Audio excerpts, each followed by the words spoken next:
دہلی کی ایک ضلع عدالت نے منگل کے روز دہلی کے سونیا وہار علاقے کے 6 لوگوں کو 2020 کے فسادات کے سلسلے میں غیر قانونی طور پر اکٹھا ہونے اور توڑ پھوڑ میں ملوث ہونے کے الزام میں بری کر دیا۔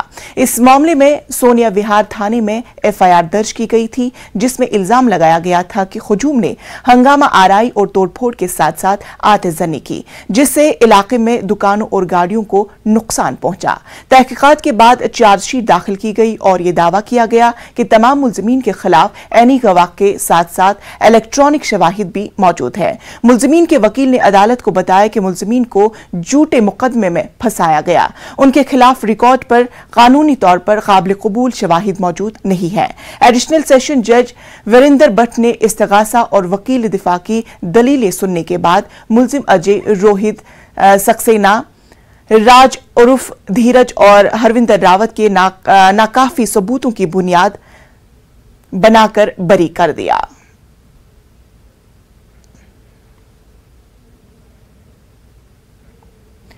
یوکرینی صدر ولادیمیر زیلنسکی نے عالمی برادری سے سلامتی کونسل میں اصلاحات پر زور دیا ہے۔ زیلنسکی نے اپنے خطاب میں جارحہ روسی کو سلامتی کونسل سے برطرف کرنے کا مطالبہ کیا۔ انہوں نے کہا کہ اقوام متحدہ اپنے فرائض اس طرح انجام نہیں دے پا رہا ہے جس مقصد کے لیے اس کا قیام عمل میں آیا تھا۔ زیلنسکی نے روسی فوج کی بربریت کا ذکر کرتے ہوئے امریکہ اور مغربی ملکوں سے روس پر مزید سخت پابندیاں عائد کرنے کا مطالبہ کیا۔ انہوں نے کیف کو عالمی جمہوریت اور مزاحمت کا مرکز قرار دیا ہے۔ امریکہ اور اس کے اتحادی روس پر مزید پابندیاں عائد کرنے کی تیاری میں جٹے ہیں۔ امریکہ نے یوکرین کو $100 ملین کی فوجی امداد دینے کا وعدہ بھی کیا ہے۔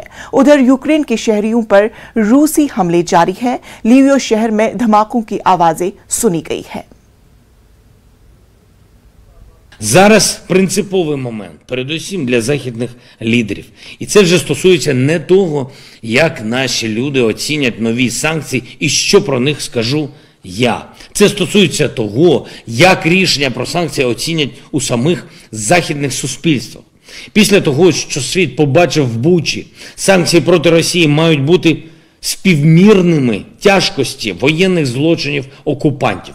Якщо після цього російські банки ще зможуть функціонувати, як зазвичай, якщо після цього транзит товарів в Росію буде продовжуватись, як зазвичай, якщо після цього країни Євросоюзу платитимуть Росії за енергоносії, як зазвичай, то політична доля деяких лідерів буде розвиватися вже не як зазвичай. Ми усвідомлюємо, що окупанти переважають чисельно, що у них більше техніки. Ми знаємо про спроби російських керівників назбирати по всій Росії нових дурнів з числа курсантів військових училищ, людей з бойовим досвідом та строковиків, щоб направити їх усіх на забій, у ще один наступ. Але у нас немає жодного іншого вибору.